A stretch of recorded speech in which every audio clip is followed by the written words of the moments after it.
Olá, meus queridos e minhas queridas. Hoje nós vamos falar sobre valuation, M&A, como é que está o mercado, em geral, o mercado para as startups. Esse é o Doutor Startup Cash, eu sou Saulo Miquiles. Vamos bater esse papo?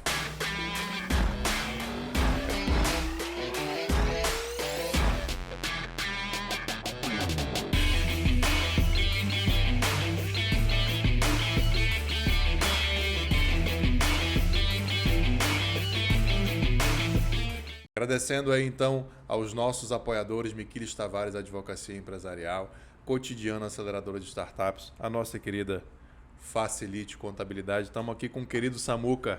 E aí? Bom demais? Beleza. Prazerzão, Samuca. Faça seu Prazer, personal meu. pitch aí, se apresente, meu irmão. Pô, primeiramente agradecer a oportunidade de falar contigo aqui nesse teu podcast. Agradecer aí o convite. Meu nome é Samuel Arantes, sou de Brasília, vivi a minha vida toda aqui. Algumas visitas lá para nossa capital mundial, né, que é São Paulo, enfim. Mas formado em economia, toda a carreira aí na parte financeira. Meu veterano na economia na UNB, né? Sou veterano na economia na UNB. Empreendedor, né, desde 98, né, no empreendedorismo aí offline. Passamos aí por essa evolução tecnológica toda.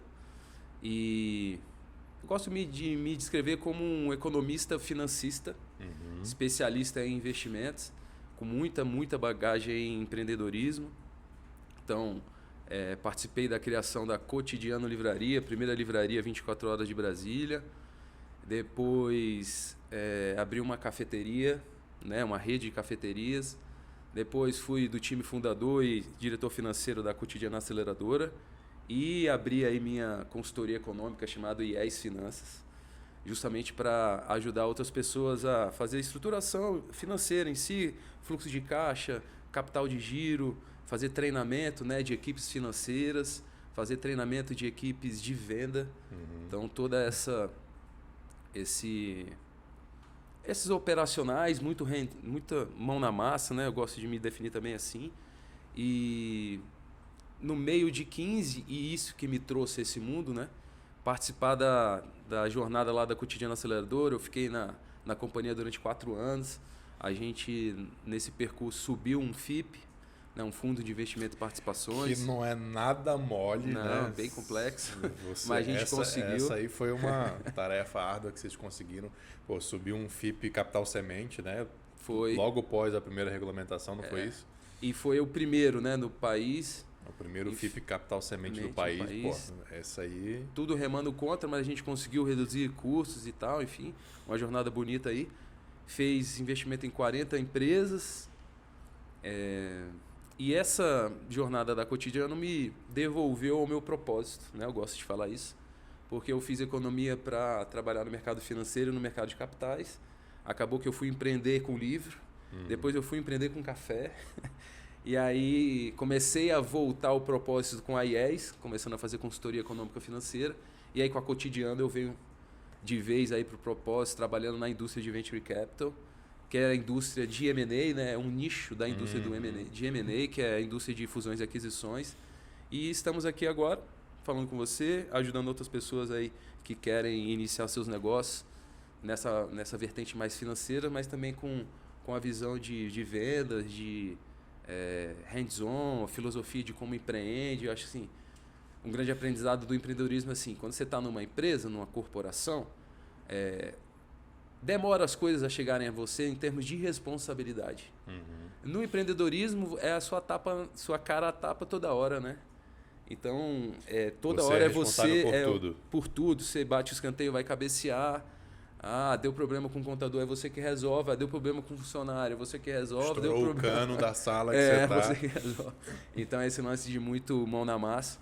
E é uma experiência boa aí que eu tive até agora. De novo, valeu. Vamos bater esse papo que a gente tem muita troca de ideia para ter. Legal. Cara, o ramo que você atua, ele é muito cheio de mitos ou de desconhecimento, né? É um ramo distante, assim, para as pessoas. Você fala, pô... mercado financeiro, M&A e tal. Vamos nesse comecinho tentar desmistificar um pouco, então. Então, quando você fala assim, cara, indústria de venture capital, M&A, dá uma explicada aí pra gente nisso tudo. São termos muito em inglês, né? E aí parece que é uma coisa de outro mundo e as coisas na vida são simples.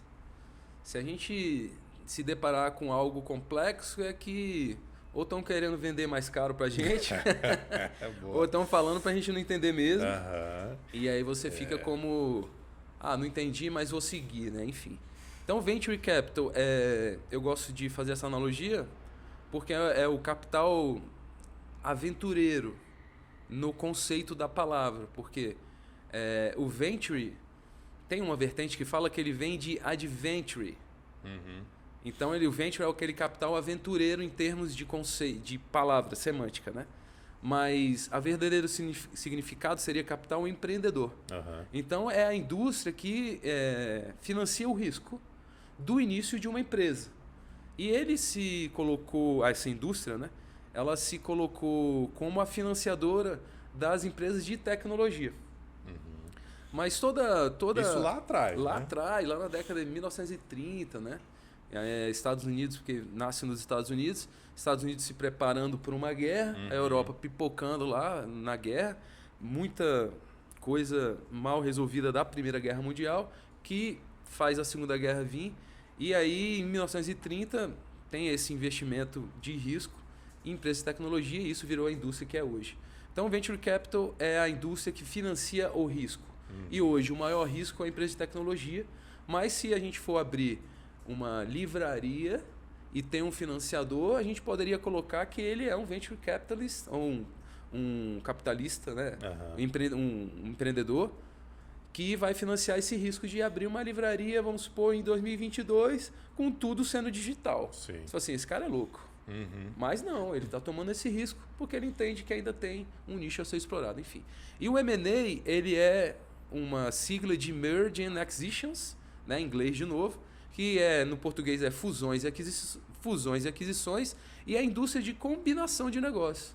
Então, os nomes, né, de repente complexos, fusões, aquisições, mas nada mais é do que combinação de negócios. Então, a gente aqui está no estúdio da Facilite, que é uma empresa de contabilidade, que se associou ao Doutor Startup, Saulo, para fazer um podcast. Então, isso aqui é uma combinação de negócio. Perfeito. Vocês fizeram uma combinação de negócio e isso aqui colocaria numa prateleira de parcerias estratégicas. Perfeito. Onde vocês combinam o negócio de vocês e alcançam os públicos de ambos, recebendo as vantagens dessa associação. Então, o mundo corporativo é isso. Como você cresce? Na maioria das vezes, você cresce combinando seus negócios com concorrentes que viram seus sócios ou com outros agentes que vão virar seus parceiros e vocês vão crescer. Né?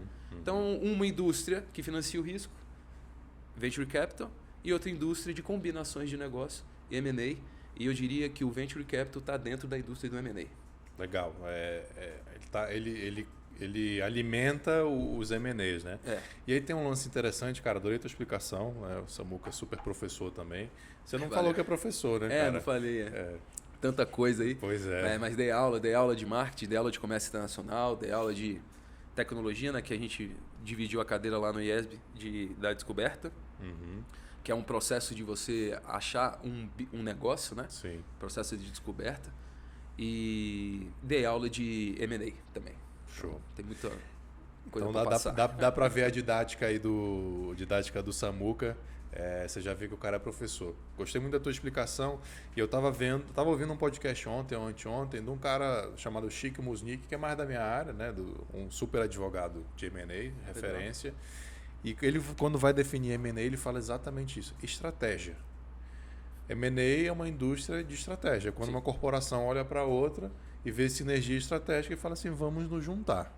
Né? No português bem direto ao ponto. Total. É isso aí. E, cara, eu aprendi muito de M&A, finanças, valuation, sobre startup contigo. Quando eu entrei lá na Cotidiano, você já estava lá, exercendo esse cargo de CFO. contigo e com o Frois, que já gravou o nosso primeiro episódio aqui. Teve a amizade e a coragem de fazer o meu primeiro MVP, que era um pano preto atrás e uma câmera estática só. Boa, é assim que começa. É assim que começa. Cara, mas dentre as coisas super interessantes que tem nessas indústrias, uma coisa que eu aprendi foi a lógica de portfólio de um venture capitalist, né? Que ele, às vezes, ele faz um investimento de risco já pensando no M&A como outra empresa que ele mesmo investiu. Sim. Né? O SoftBank hoje talvez seja o maior fundo que faça isso. Explica um pouco pra gente essa visão, esse movimento aí. Acho que antes de falar disso, a gente falar sobre valuation, né? Existe o valuation, ele é uma conta financeira. Só que não é uma ciência exata. Então a gente gosta muito de falar, o valuation ele é arte e ciência. A arte de você ter a percepção, o feeling, se aquilo vai agregar valor ou não para o seu negócio e quanto vale isso. E a parte financeira, que é da ciência financeira, número, realmente isso é um mais exato. Né? Então quando a gente tem um negócio ou a gente está analisando um negócio, a gente sabe o que a gente precisa. E a gente sabe que se aquela peça for plugada na nossa máquina, vai gerar o 1 mais 1 igual a 3. Perfeito. Então, a gente empreendedor, a gente na posição estratégica, como que a gente cresce os nossos negócios? A gente pode crescer organicamente, né? Indo atrás com uma equipe comercial boa, porque é uma coisa também para a gente falar, toda empresa é uma empresa de venda. Sempre. Se você não vende, você não vai se sustentar. Então, toda empresa de venda, necessariamente, seria bom ter um bom departamento comercial, que vai estruturar seu processo de venda. Isso acho que é muito importante a gente sempre deixar destacado. E aí, nesse processo de venda, muitas das coisas faltam uma peça. E que se você plugar essa peça, você vai criar sinergia. E aí, outro conceito. O que é sinergia? É quando 1 mais 1 vira 3. 1 mais 1 não é 2, muitas das vezes, no mundo empresarial. Porque você junta, de novo o exemplo, Facilite e Saulo. Facilite, Saulo, de repente você tem as duas vantagens de 1 e vai dar 2. Mas como vocês têm outras vantagens escondidas, essa soma não é simplesmente 2, ela vira 3. E essa 1 a mais é a sinergia, né? É a estratégia que é a gente tá estratégia. falando. Então vamos lá, estratégia de portfólio. Você que é ou a gente, eu fui, né? Um gestor ou um consultor de um fundo, sabendo que uma empresa vende, vamos supor, um serviço de drone para plantação de soja. Serviço de drone para plantação de soja. Ele vai capturar a imagem. Mas se eu consigo ter uma empresa que trata essas imagens com inteligência artificial e ela está vendendo, vamos supor, para a indústria médica. Mas se a gente colocar para analisar a plantação de soja e verificar riqueza de terreno, se eu juntar essas duas empresas, eu vou ter um múltiplo que, de novo, não vai ser 1 mais 1 igual a 2, vai ser igual a 3. Né? Então, eu acho que quando a gente está gerindo um portfólio, a gente está em busca de peças que vão gerar somas acima das somas unitárias. Acho que no jargão do economista, essa junção gera uma externalidade positiva. Eu estava querendo entrar nesse papo. Mas gera uma externalidade positiva, que é justamente a sinergia, onde 1 mais 1 vai ser... Que só existe com essa junção. Só existe com essa junção, exato. Então, muitas das vezes, no valuation, essa junção ela não está explícita. E ela só acontece quando se junta. Então, o gestor de portfólio, ele está toda hora buscando essas sinergias. E não é só se juntar. Claro. Porque aí a gente vem nas características das fusões e aquisições. 54% das fusões e aquisições falham na busca da sinergia, porque a integração ela não é feita direito. Aí tem um lance de cultura. Foca muito na junção dos negócios, mas não foca na junção pura, né?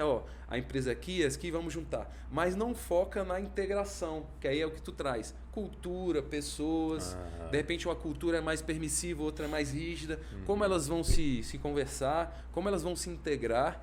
E aí essa falha da integração detona 54% dos valores que se acharia que seria criada numa operação de fusão e aquisição. E é um número grande, né? Então hoje o principal ponto da indústria tá claro identificar as sinergias, isso é um número, por mais que muitas vezes não se olhe tanto, mas está claro as sinergias, agora o foco é como integra direito, para a gente realmente fazer frente a essas sinergias que a gente calculou lá atrás, né? Deixa então, eu dar e aí, só finalizando o lance do portfólio, para ficar a resposta direta.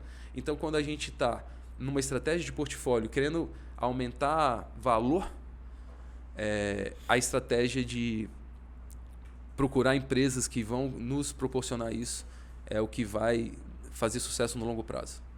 Deixa eu tentar dar um exemplo aí para a turma que eu acho que com duas empresas que tá na cara de todo mundo ouviu falar, conhece. Você pegar duas empresas lá do Elon Musk, você pegar uma Starlink e uma SpaceX. Legal. O que é a Starlink? Starlink é uma empresa de internet via satélite, ou seja, eu preciso jogar vários satélites na órbita da Terra que vão ficar rodando a Terra para jogar sinal de internet para o mundo todo. Então, qualquer canto. Meio da floresta amazônica vai chegar lá, deserto do Saara vai chegar lá, por quê? Porque é via satélite. Só que, para botar satélite em órbita, eu preciso de foguete. Sim. Né? Eu preciso fazer o foguete subir, jogar o satélite lá e deixar ele em órbita. Então eu entro com a SpaceX, né? Que é uma empresa de foguetes. Que, claro, presta serviço para a NASA, tem outros objetivos e etc. Mas quando eu junto essas duas, uma eu preciso de foguete para me levar lá para cima, a outra já faz isso como seu core business. Se a Starlink vale 1, a SpaceX vale 1, quando eu junto as duas, elas não valem 2, elas valem 3. 4, 5. É essa analogia que o Samuca está falando. Então, se eu for dono da Starlink somente, ou se eu for dono da SpaceX somente, o meu ativo, o meu portfólio, ele é menor do que se eu for dono das duas juntas. Né? Todas essas duas empresas não são juntas, elas só têm o mesmo dono principal, mas só para trazer esse exemplo aí para a turma, com duas empresas que fica muito claro de enxergar essa energia, que nem sempre é fácil de enxergar, né? Nem sempre é fácil e hoje com a tecnologia a gente poderia dizer que deixa tudo no mesmo ecossistema, né? Então eu gosto de fazer, porque lá em meados de 1998, cara, a gente foi o primeiro cybercafé de Brasília. Legal. A gente tinha 3 estações, as pessoas lá alugavam o telão de tubo, né? Internet de escada, DSL. Nossa, DSL já era modernidade. Já era o top. Né? A gente entregava uma velocidade gigante. Passou aí Passou um helicóptero. E esse lance da internet, até fugir aqui. Mas o lance do mesmo ecossistema. Então, por exemplo, nesse exemplo que você traz, uma empresa de satélite precisa gastar, ele tem uma despesa para lançar o satélite por alguma empresa que tenha foguetes. Então ele vai ter uma despesa. E aí ele vai contratar uma empresa que é do mesmo sócio dele. Então ele vai deixar no mesmo ecossistema. Então assim, qual é o principal gasto seu? Lançar o satélite. E se eu for sócio de uma empresa que lança foguete? Ficaria tudo no mesmo ecossistema. Então, o dinheiro não sai desse ecossistema. Então, eu gosto também de, quando conversa sobre isso, passar um episódio uma série chamada Billions, no Netflix, aí fica a indicação da indústria, que ele compra uma rede de hambúrguer e aí faz toda a análise, né, de cursos e tal, o que pode dirimir, cortar custo para ganhar valor e tal. E ele descobre que o principal gasto dele, um dos principais, era ketchup. E aí ele vai lá e compra uma empresa de ketchup. Para quê? Para o dinheiro ficar no ecossistema dele, não sair. Então, o lance da cotidiana... Isso é um exemplo fictício, isso não aconteceu no mundo real, né? Pô, de repente você pensa lá o pessoal do Lehman, né? 3G Capital. Sim. Ele tem Ambev. Isso. E aí ele compra a Heinz. Exato. Exatamente. Então falou assim, cara, o que tiver na mesa do bar é tudo meu. Exatamente, esse exemplo, o Billions foi claramente inspirado nesse play aí. E aí, por exemplo, você deixa tudo no seu ecossistema. Então, por exemplo, lá em 98 a gente falava, ficava procurando amigos. Cara, você não compra livro? Compra aqui da gente.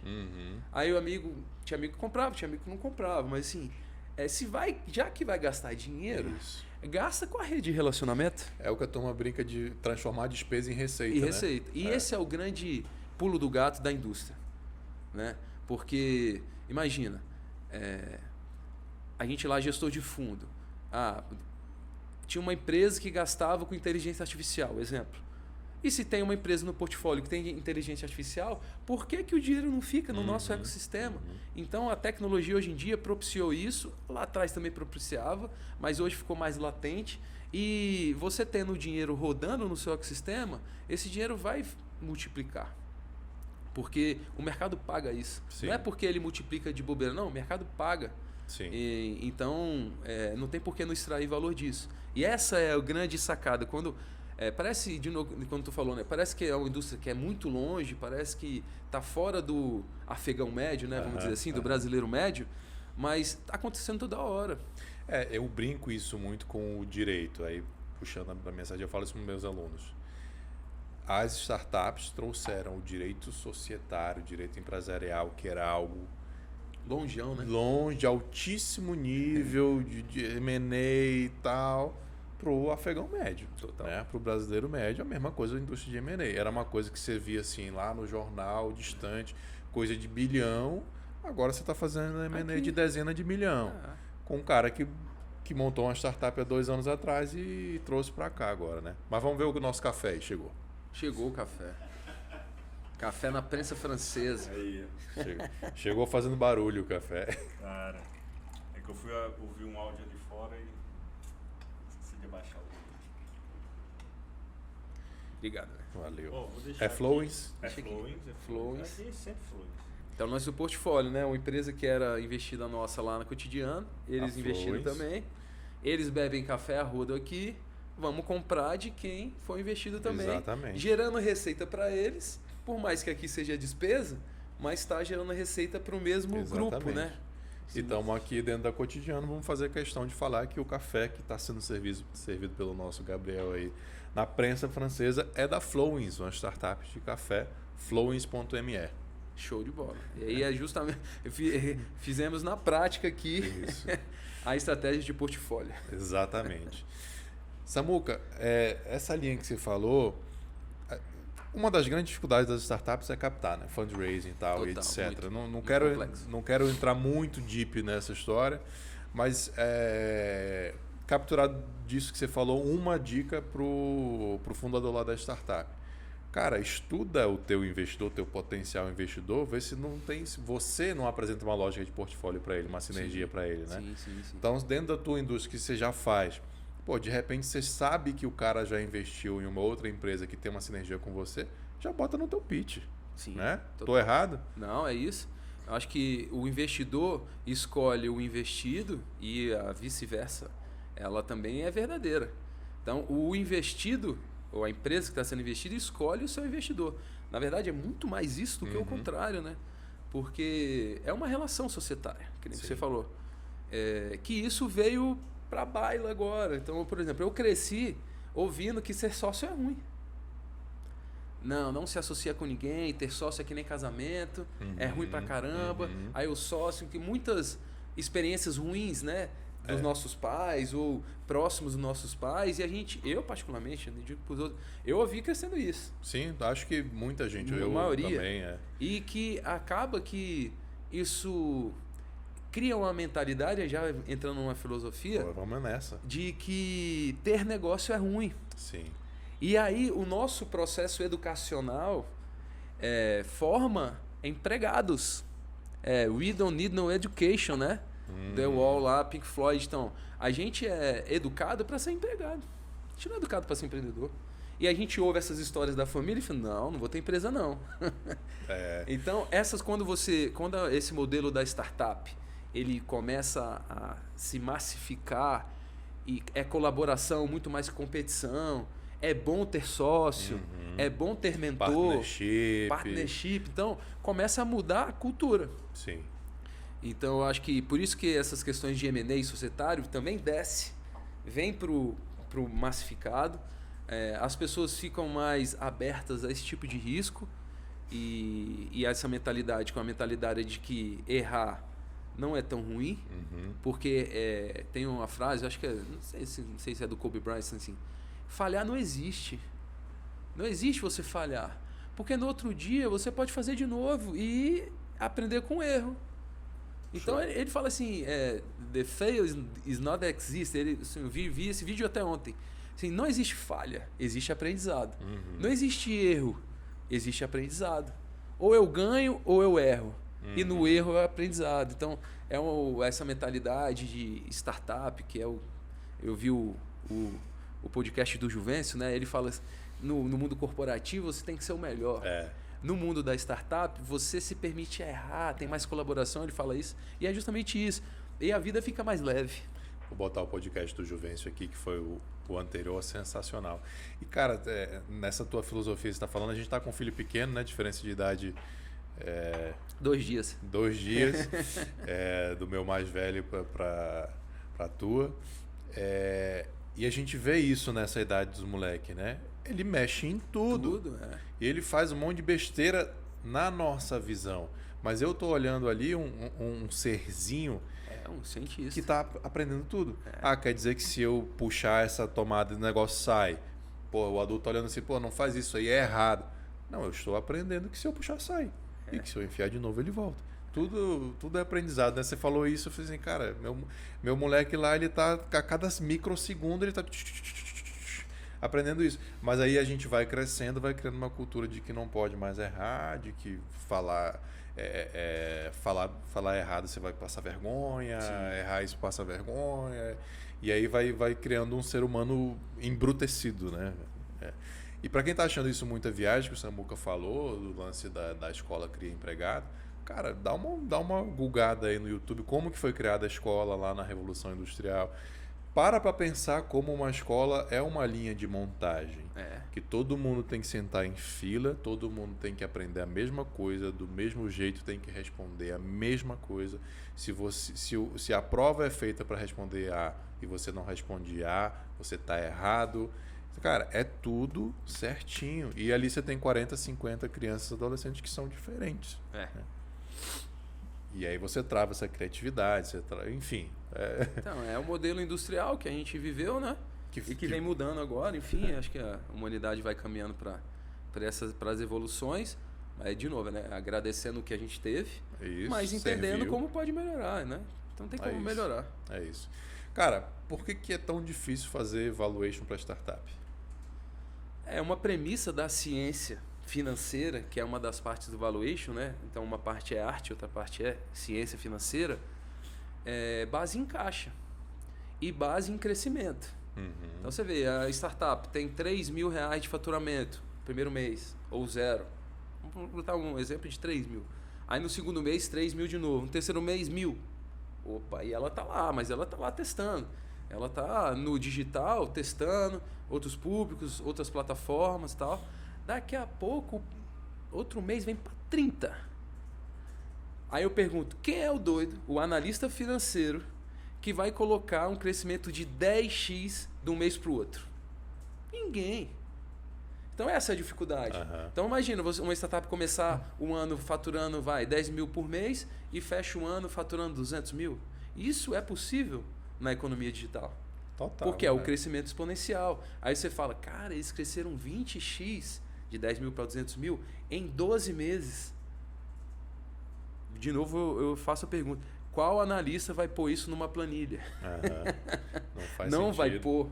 Não vai pôr e ele vai perder. Ele não se arrisca, ele prefere não fazer ou colocar o crescimento de 10% ao mês, que já é bom pra caramba. Se você pegar 10% ao mês de crescimento em 12 meses, vai dar 3x. Mas não são 20x. Né? Então, a dificuldade principal é essa, o crescimento exponencial. Não tem como medir, não tem como você arriscar. Você vai assinar, colocar em risco lá a sua reputação. O mercado financeiro tem muita coisa de reputacional, credibilidade, para você colocar um crescimento exponencial. Aí não acontece. Mas se acontece, então é difícil, por conta da exponencialidade e por conta do caixa, que no início é pequeno. Então, a gente vai muito em busca dos múltiplos, né? Das transações precedentes. Começa a olhar para o mercado, ver o que já aconteceu. O que o mercado está pagando, né? Por isso que até fala-se muito que a empresa de tecnologia ela é muito mais valiosa na análise dos múltiplos. Por quê? Essa exponencialidade não está na pizzaria, não está numa mineradora, porque eles mexem com coisas físicas, né? Tá numa empresa digital que ela pode tranquilamente começar o ano faturando 10 mil e finalizar o ano faturando num mês 200 mil, 1 milhão. Isso está na mão. A gente tem vários exemplos disso. Então, e por isso que esse mundo é fantástico. E que é apaixonante e que a gente veio do tradicional. Tu também é economista. A gente, quando se depara isso, e eu gosto de falar isso, a gente está vendo a teoria na prática. Porque a gente estuda economia de escala lá. Né? E a economia de escala é o quê? A receita cresce na exponencialidade e o custo continua, mas ele não tem essa curva para cima, o custo fica. Isso é economia de escala. E no físico é difícil você ter economia de escala, você tem que ser bilhão, né? E na startup não precisa ser bilhão. Então você vê a prática dessa economia de escala num negócio pequeno. Sabe e é apaixonante isso. O que eu lembro muito, Samuca, da faculdade de economia, que assim, na minha cabeça eu fico, o cara tem que rasgar esses livros hoje, na época que eu fiz fazia sentido. Monopólio natural, barreira de entrada, aí o exemplo era sempre a indústria de energia elétrica, né? Geração e distribuição de energia elétrica. É um monopólio natural porque ninguém tem caixa o suficiente para criar a infraestrutura de gerar energia elétrica e distribuir energia elétrica. Então é natural que seja um dono só, e esse dono só seja o Estado ou uma concessionária, algo do gênero, porque não tem como ter competição. Uma vez que alguém já se estabeleceu, não tem como outro entrar. Aí hoje a gente senta aqui com Atmos, com Maivo, com startups que estão disruptando esse mercado. Você hoje tem a possibilidade de gerar sua própria energia elétrica no telhado da sua casa. Devolver para a rede. Devolver para a rede, ou seja, microgeradores. A rede está estabelecida em microgeradores que geram para si próprio e para toda a rede. E você fala assim, cara, aquele livro lá de economia tem que ser rasgado. Fez sentido na época, mas a indústria está disruptando.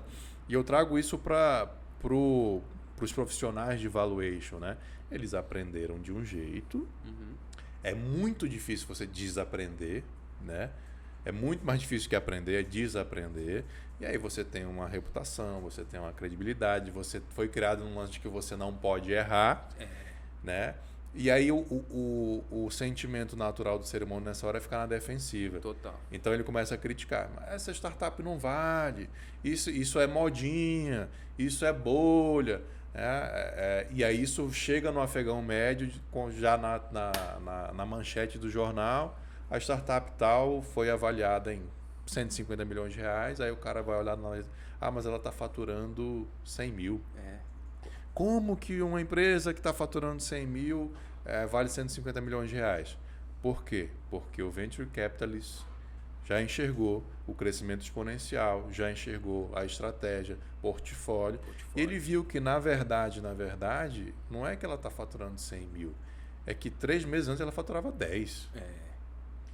E ela criou um caminho sustentável, com uma certa previsão. É lógico que tem risco, é lógico que pode dar errado, mas ela criou um caminho sustentável, com uma certa previsibilidade, que o Venture Capital está enxergando que de 100 ela vai para 1 milhão rápido. Então ele está se antecipando a esse movimento, está botando essa grana para ajudar a financiar esse salto desse faturamento de 100 para 1 milhão, porque ele vai capturar esse crescimento, vai jogar dentro do portfólio dele e todo mundo vai sair ganhando. Sinergia, estratégia, tudo que a gente está conversando aqui. Né?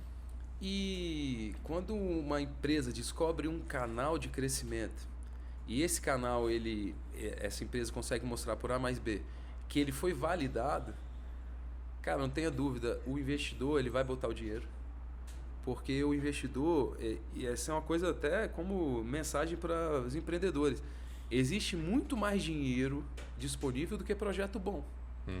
Então, se tiver projeto bom, by the book, fez a descoberta, fez as validações, estressou os 19 canais de tração, não vai faltar dinheiro, porque dinheiro tem, mesmo essa questão da liquidez agora, né, tá sendo Boa.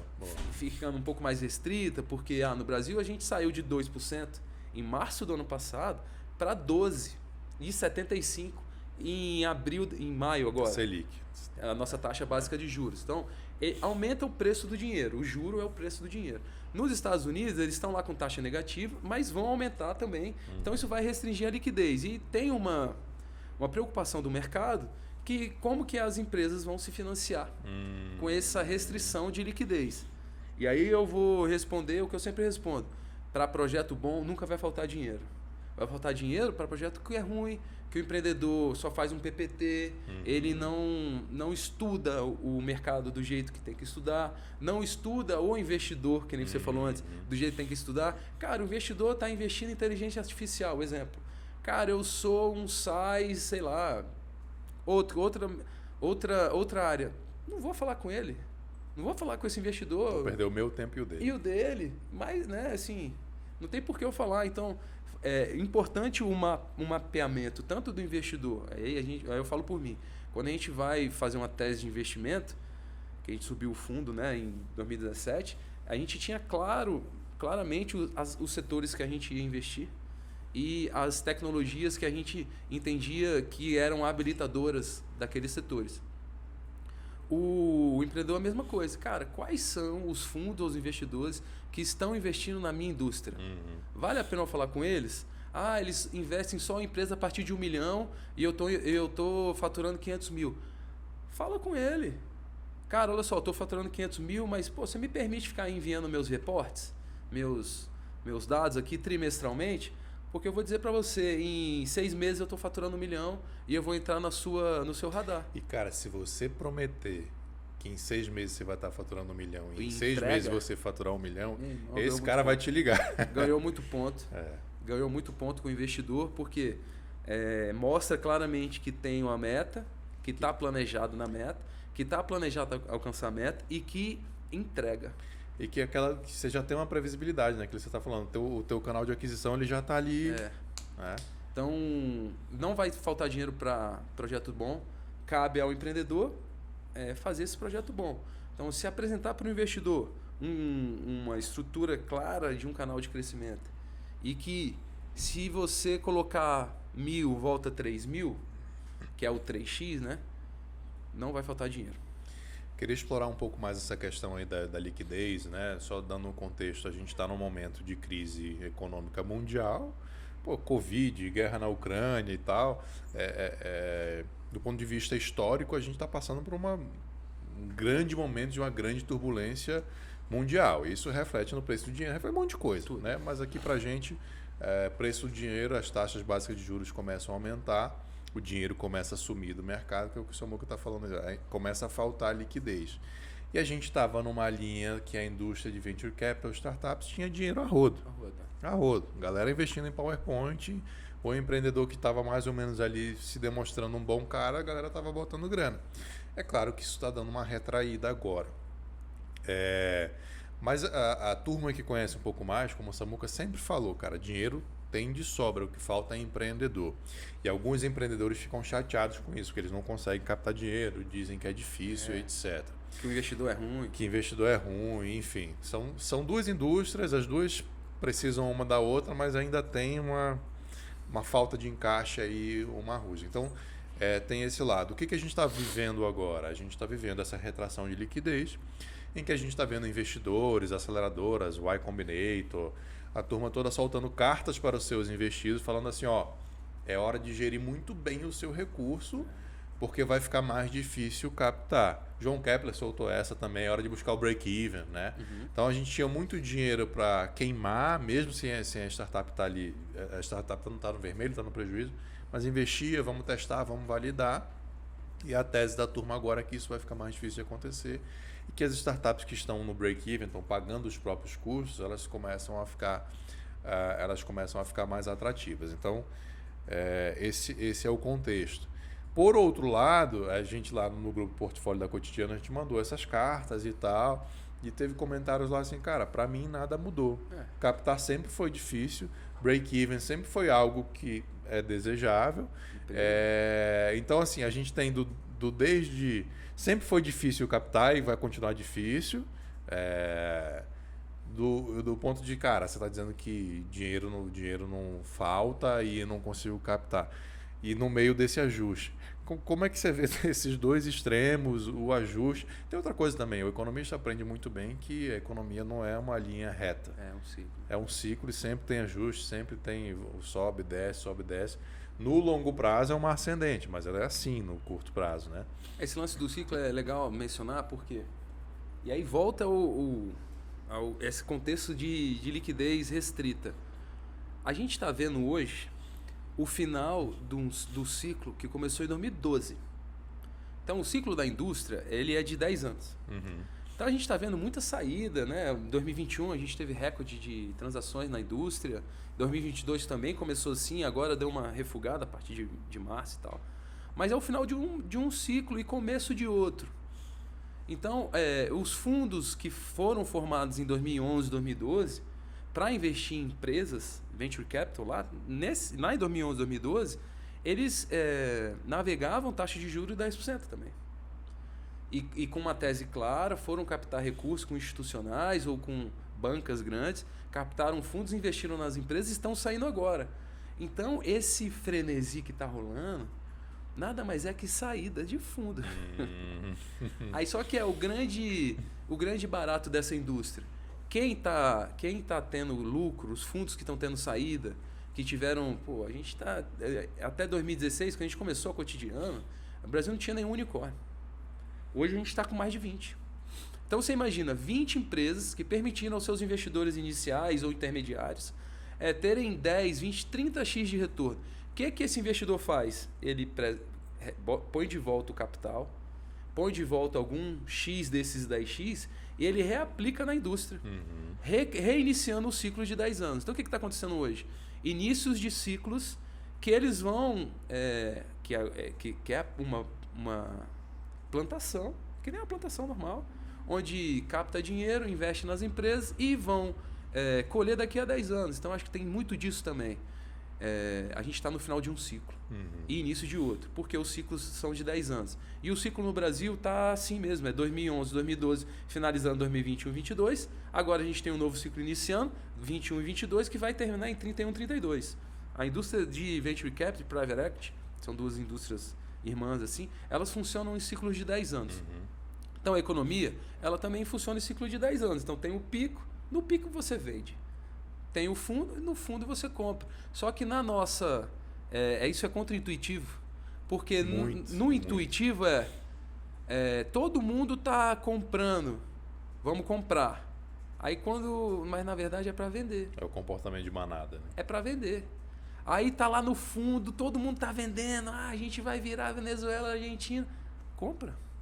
Porque é essa hora que vão estar as melhores oportunidades. Então, a economia é cíclica, então tem o topo, tem o fundo, tem o topo, tem o fundo. E tem a questão da captação de ser sempre difícil. Porque, muitas das vezes, o empreendedor ele está aprendendo com o processo. Então, eu gostava de falar na Cotidiano, vá em busca dos nãos. Não vá em busca do sim. Porque se você for em busca do sim, qual que é o principal ponto? Você vai ter que ter uns 50 nãos para ter um sim. E se você vai em busca do sim, você tem um ou não, beleza, no próximo. O outro não. Aí você começa a diminuir sua energia. Porque você está em busca do sim e você nunca tem. Se você vai em busca do não, em algum momento você vai ter o sim. E é aquela coisa, o não vai te gerar os aprendizados. Pergunta por quê, né? Não por quê. Não, por quê? Me passa seu feedback, me deixa saber, né? Então, é um processo também para o empreendedor de aprendizado e que ele mudar essa chave e em vez de focar no sim, focar no não, mas não é focar no não fazer as coisas esculhambadas, né? Isso também. É focar no não no sentido assim, cara... em termos de expectativa você está falando. Beleza se for não. Então, assim, beleza se for não, vou buscar o sim, mas beleza se for não. Porque isso vai me gerar aprendizado, que vai me gerar aperfeiçoamento no meu discurso, vai gerar aperfeiçoamento no meu canal de venda, vai me gerar aperfeiçoamento na minha estrutura comercial, que no próximo discurso eu vou apresentar, né? Então, Eu acho também muito essa onda que a gente falou dos nossos filhos, né? Eles estão lá mexendo na tomada, estão aprendendo, é a mesma coisa. A gente deixa de ser criança, né? Quando a gente cresce, acho que é um dos principais erros. Então a gente, e é o que o pessoal fala, nunca deixar a criança dentro da gente morrer, porque a gente é um cientista da vida. Massa, muito massa. E lembrar, né, Samuca, que captar é difícil mesmo. E é difícil, a vida não é fácil. A vida não é, nada na vida é fácil, né? Eu não sei se é um pouco desse mundo que a gente vive hoje, né, de ter tudo na mão, de ter tudo ser tudo muito fácil e tal. Aí a gente acaba que não aprende a lidar com frustração e etc. Cara, mas o fundraising, ele é um processo difícil. Ele é um processo difícil. E é para todo mundo, mesmo um fundo que tem 100 milhões de dólares, enfim. É difícil para ele também. Ele teve que levar muito não. Eu gosto de falar um pouco isso, assim, cara, bota o chapéu do investidor com quem você vai conversar. Tira essa distância de que, cara, o investidor, ele tá sentado em grana, ele é mauzão, ele tá acostumado a dizer não, ele não vai nem me ouvir, etc. Cara, bota o chapéu dele, se coloca no lugar dele, pensa como é o dia a dia dele, pensa como é que ele faz, pensa que ele teve que fazer fundraising para o fundo dele, aquele dinheiro não é dele, pensa que ele também tem que prestar conta, pensa que ele também está estressado, pensa que também ele precisa fazer multiplicar essa grana porque ele vive disso, a reputação dele está em jogo, a credibilidade dele está em jogo. E pensa o seguinte, cara, como que eu convenço esse cara? Como eu me plugo com ele para ser parceiro dele? Como que eu me conecto com ele? Porque se eu tenho uma empresa ou uma máquina de venda, começar a falar, em vez de empresa, máquina de venda, que aí a gente coloca essa questão que empresa é igual a venda bem claro, né? Você vai ajudar ele a performar. Isso. Então você é mais parceria do que lados antagônicos. E de novo, fazer isso de novo também deixa a vida mais leve. Então, assim, como eu faço para te ajudar? Se eu tenho uma empresa, cara, se você apostar em mim, e aqui, ó, tudo que a gente está fazendo, todos os aprendizados, tudo que a gente está fazendo, eu posso ser uma das empresas que vai performar no teu fundo. É isso. Então é uma ajuda mútua. É uma ajuda, É interessante porque eu participo de um monte de grupo, né? Grupo de investidor, grupo de empreendedor, enfim. E eu fico vendo essa rusga lá. Que é a rusga do capital versus trabalho. Isso. Que a gente aprendeu. Tem um lance profundo aí por trás. E aí eu vejo muito investidor falando assim, mas tem empreendedor que também é muito, né, xinga e tal.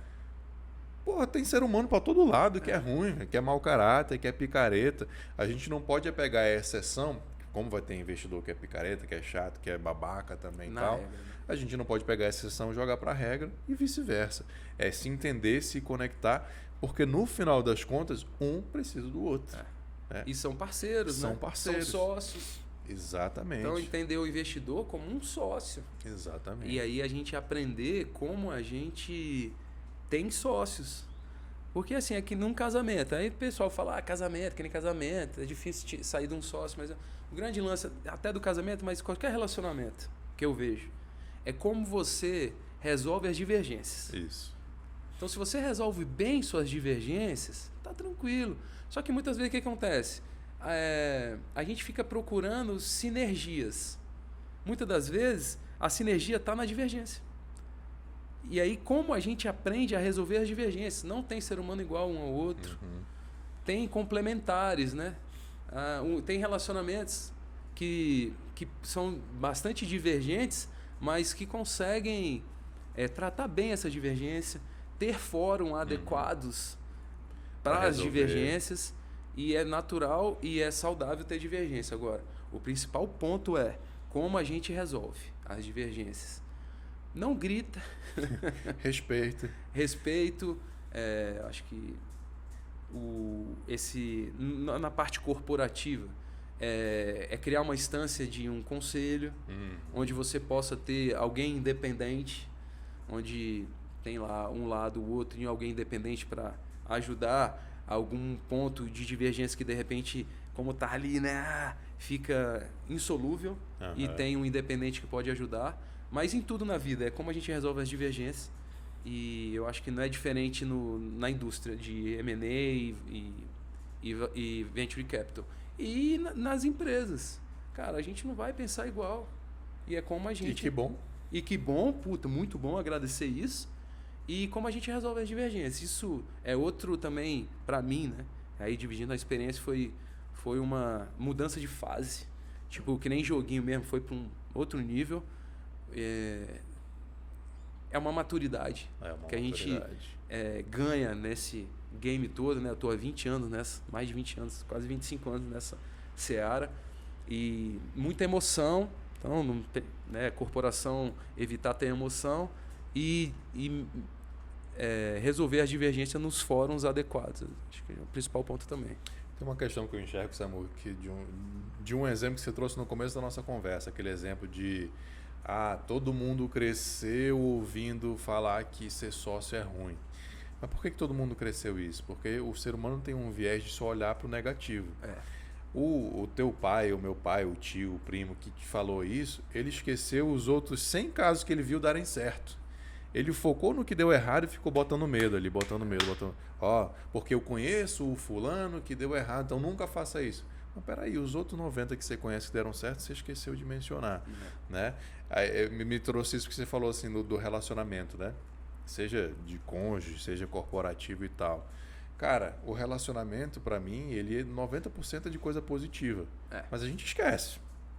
E se não fosse, a gente não estava casando. A humanidade não casava desde que o ser humano é ser humano. Continua, e continua, né? E tenta, e quem separa, casa de novo e tal. Porque a parte boa, ela é a gigantesca maioria. Mas o nosso viés, o nosso olhar é sempre na picuinha, é sempre na parte negativa. Trazendo para o corporativo, para esse lance de fundraising, cara, a sinergia, ela tá clara. A parte boa é que ela tá clara. Pô, vamos tentar nutrir isso aqui e trazer para o foro adequado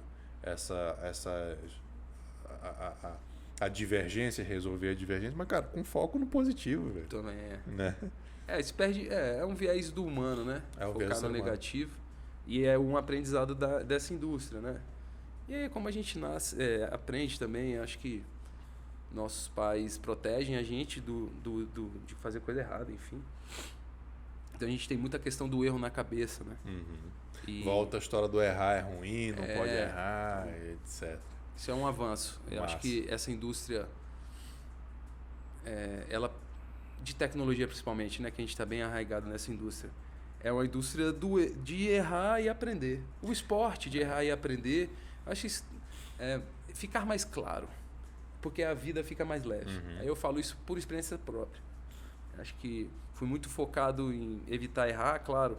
As empresas tradicionais, né, empreendedor desde 98, você está buscando a última linha e o lucro, ele vem de eficiência também, né? E a eficiência nada mais é do que você minimizar os erros. Mas o caminho vai ter erros e você consegue minimizar quando você aprende. Então a gente fica focado muito em evitar o erro. Eu estou falando por mim, né? Minha vivência. E eu falo um arrependimento de esse processo ter sido pesado para mim até lá em 2012, na década que aí eu comecei também a maturidade te traz essa percepção de que o erro ele é saudável, entendeu? Como você trata ele, né? A divergência ela é saudável, como você trata ela. Então acho que é ser aberto a ser o cientista da vida, que quando a gente vira adulto a gente perde essa essência. Massa. Perde muito. Já que a gente está falando disso, cara, vamos fazer o momento fuck up, que foi algo que, de novo, eu aprendi na indústria de startup, né? Trazer o erro, jogar uma luz sobre o erro e vamos aprender com esse erro. O que você tem aí de fuck up na tua carreira, na tua vida, que possa compartilhar? Você já acabou de compartilhar um, né? Indiretamente, erro, né? Mas vamos trazer aí um que a gente possa compartilhar e você fala assim, cara, que grande aprendizado. Eu tive um momento na minha vida que foi uma expansão, né? A gente, num momento de crescimento absurdo lá na década de 2000, a gente expandiu, para você ver, a gente saiu de uma loja para 4 lojas. E tipo, saiu no faturamento de 50 para mais de 1 milhão, assim, mensal. Vivenciei esse crescimento exponencial. E até a 3ª loja foi tranquilo. Na 4ª loja, a gente fez lá atrás, parecia um passo maior que a perna, mas era um caminho natural, até para para se consolidar como rede, como marca, enfim. Então a gente foi para um shopping aqui de Brasília e o plano de negócio lindo. Planilha lá, pá, lindo, pá. Pegava a soma das 3, movimento. O shopping falava que ia ser isso, que ia aquilo, só que era um shopping pioneiro. E a gente pagou o preço do pioneirismo. Isso é muito comum em shopping. Do shopping, né? Então, a primeira leva de lojista do shopping, tipo 80%, isso é da indústria de shopping. Sim. Ela cai. E a gente estava dentro desses 80%. E esse foi o grande fuck-up da minha carreira, porque isso me derrubou pra caramba. Eu só estava tendo sucesso, né? E quando veio esse fracasso, entre aspas, ele me derrubou mesmo como pessoa, assim, muita reflexão. E a gente teve que voltar a ter uma loja só, limamos outras 2 que a gente tinha aberto, hoje a gente está numa loja, enfim. Parece ser um grande fracasso, né? Sair de 4 para 1. Né? Um grande retrocesso. E era só subida, né? Então, aquela coisa, você só vence quando chega a derrota. Isso aí me marcou. E hoje eu vejo como eu estou aqui por conta disso, na verdade. Eu consegui passar os meus aprendizados para as 40 empresas lá da Cotidiano por conta disso. Porque o empreendedorismo, ele é muito difícil. É mais fácil ser empregado do que ser empreendedor. Hoje o empreendedorismo está um hype, né? Tá na moda pra caramba. Mas, de novo, cara, a gente não foi ensinado a ser empreendedor. Então, tem que estudar muito. Tem nada, né? Na verdade, mas estudar muito para ser empreendedor, porque é tudo sua responsabilidade. Você não pode terceirizar nada. Ou não deve, ou não pode, enfim, é mais difícil. É difícil. Porque você é equipe enxuta ali e tal. E a nossa mente não foi preparada, em termos educacionais, para ser empreendedor no Brasil. Sim. A gente não é preparado. Então, foi o que me trouxe a ser do time fundador da Cotidiano e toda essa reputação que eu tenho hoje em dia. Foi por conta desse meu fracasso, né? Então, o fracasso, de novo, né? Kobe Bryant, o fracasso, ele não existe, ele é só um aprendizado. Eu adorei isso aí. Adorei demais. Só que é difícil você internalizar isso. Pô, eu passei por maus bocados, né? Em termos pessoais, sentimento. Como é que foi? Tu fez um deep interno, psicóloga, leitura, meditação? Infelizmente, 0 psicóloga. Eu acho que se tivesse ido, seria mais leve para mim, mas foi pesado, foi bem pesado. Mas graças a Deus eu consegui passar por isso, porque eu vivenciei concomitante, eu geri passivo, eu fiz uma gestão de passivo e ao mesmo tempo eu tive a oportunidade de criar outra rede. Então é como foi concomitante, assim. Eu estava gerindo um fracasso, porque não é da hora para outra, assim. Claro. A coisa vai degringolando e você pode fugir ou você pode enfrentar. E eu falo enfrentei. Que até para quebrar você tem que saber quebrar. Eu enfrentei. É que nem tipo... Ele fala assim, eu posso quebrar... Como é que ele falou? Eu posso quebrar um negócio, mas eu não... Eu fali, eu não quebrei. É diferente. Eu fali, eu não quebrei, porque eu tô com saúde, eu vou começar outro negócio, entendeu? E foi o que aconteceu para mim. Porque eu saí... Como até a palavra, né? Eu fali, mas não quebrei. Então, tipo, palavra faz diferença. Eu tive força ou uma oportunidade de recomeçar outro business do zero, na mesma época. Então, acho que isso compensou a barra que foi. Levei os aprendizados gigantes, porque aí, nesse novo business, a planilha deu certo. Deu certo pra caramba, como tinha dado as outras 3 vezes. Sim. Então, de cara, deu certo e sucesso. Então, compensou. Então, foi uma energia bem ruim, que foi positivada por o início de um business que deu super certo e que aí eu consegui me refazer, né, em termos de motivação, de mentalidade, de fracasso, enfim.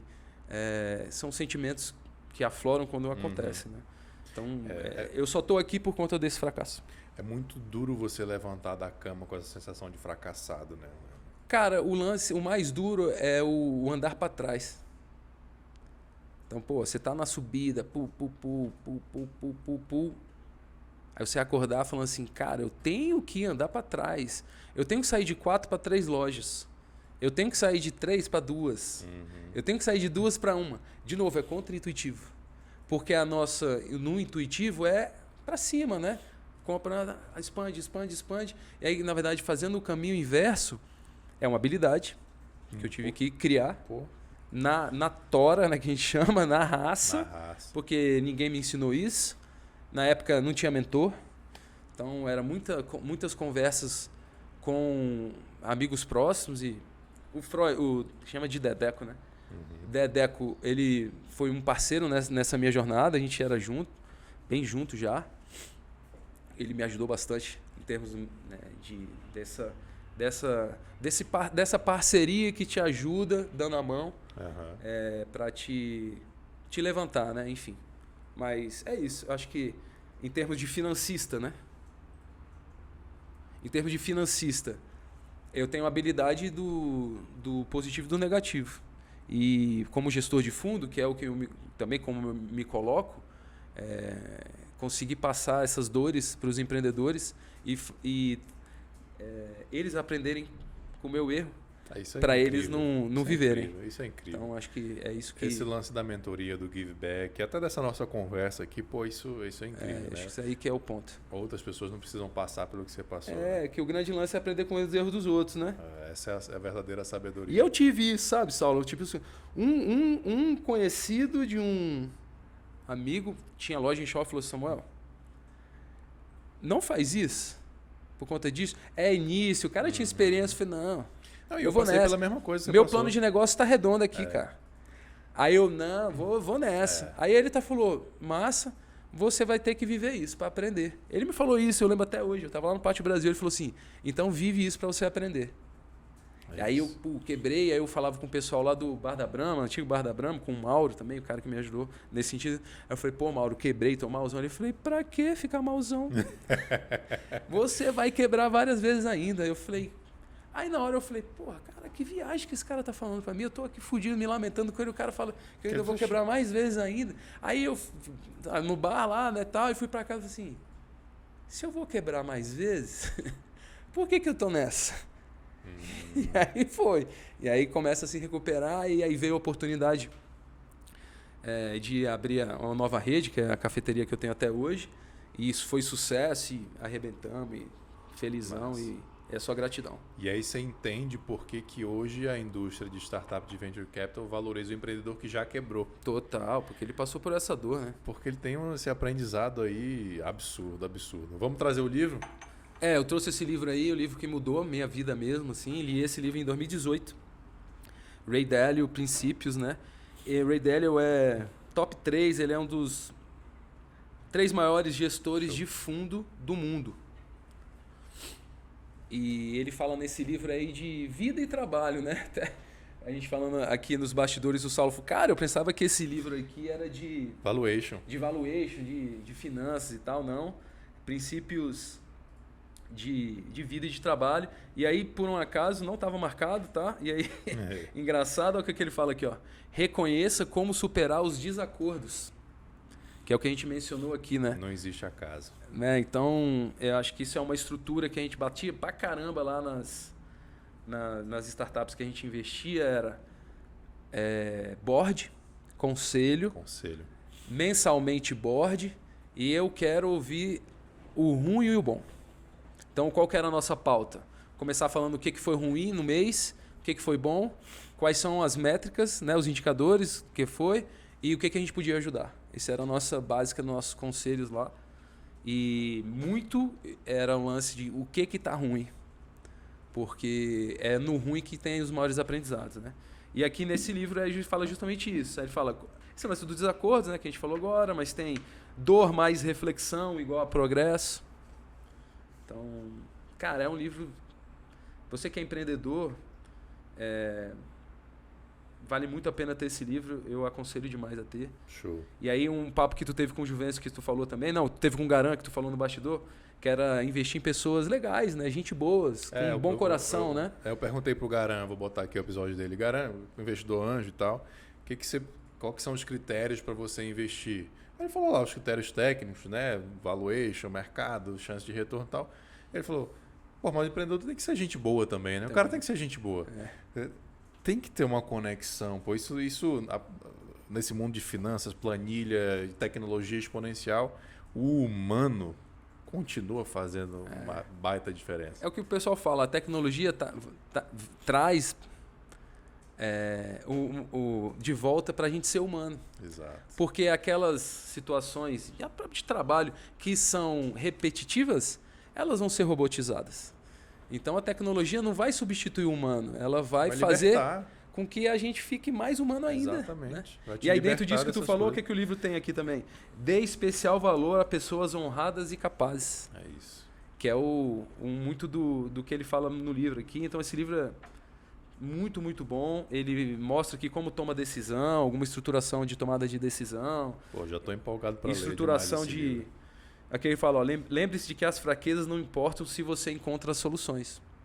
Então esse livro vale a pena e fica a dica aí pro pessoal aí que assiste a gente. Ray Dalio, Princípios de Vida e de Trabalho. Show. Vou deixar aqui o link na descrição, se você quiser comprar esse livro.